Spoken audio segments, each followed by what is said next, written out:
সম্মানিত ভিউয়ার্স, আসসালামু আলাইকুম। আজকে আমি মিথ্যা বিজ্ঞাপন দ্বারা ক্রেতা সাধারণকে প্রতারিত করার শাস্তি কি হতে পারে সে বিষয়ে আলোচনা করব ইনশাআল্লাহ।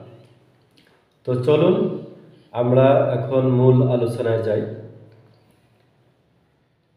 কোনো ব্যক্তি যদি মিথ্যা বিজ্ঞাপন দিয়ে পণ্য বিক্রি করে, যেমন ধরুন ধানের বীজের কথাই বলি, অনেক সময় কিছু কিছু ব্যবসায়ী ধান বীজ বিক্রি করার সময় সহজ সরল কৃষকদেরকে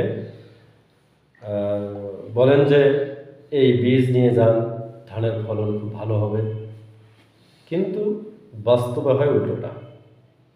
আবার কাপড় কেনার সময় কিছু কিছু কাপড় ব্যবসায়ীগণ ক্রেতাদেরকে মিথ্যা বুঝিয়ে তাদের নিকট ন্যায্য মূল্যে কাপড় বিক্রি না করে উচ্চ মূল্যে কাপড় বিক্রি করেন।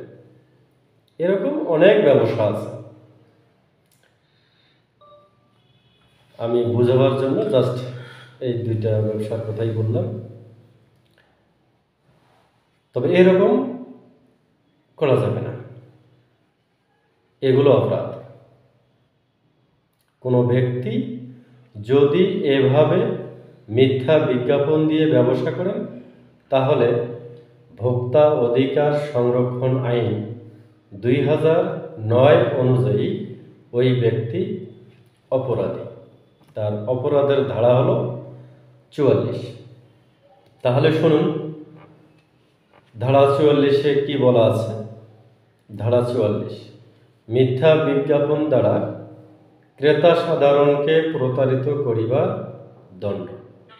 কোনো ব্যক্তি কোনো পণ্য বা সেবা বিক্রয়ের উদ্দেশ্যে অসত্য বা মিথ্যা বিজ্ঞাপন দ্বারা ক্রেতা সাধারণকে প্রতারিত করিলে তিনি অনূর্ধ্ব 1 বৎসর কারাদণ্ড বা অনধিক 2 লক্ষ টাকা অর্থদণ্ড বা উভয় দণ্ডে দণ্ডিত হইবেন।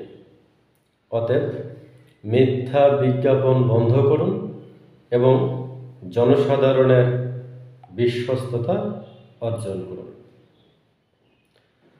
ধন্যবাদ আপনাদের সবাইকে, যারা মনোযোগ সহকারে এই ভিডিওটি এতক্ষণ দেখলেন এবং শুনলেন। সবাই ভালো থাকবেন, সুস্থ থাকবেন। আল্লাহ হাফেজ।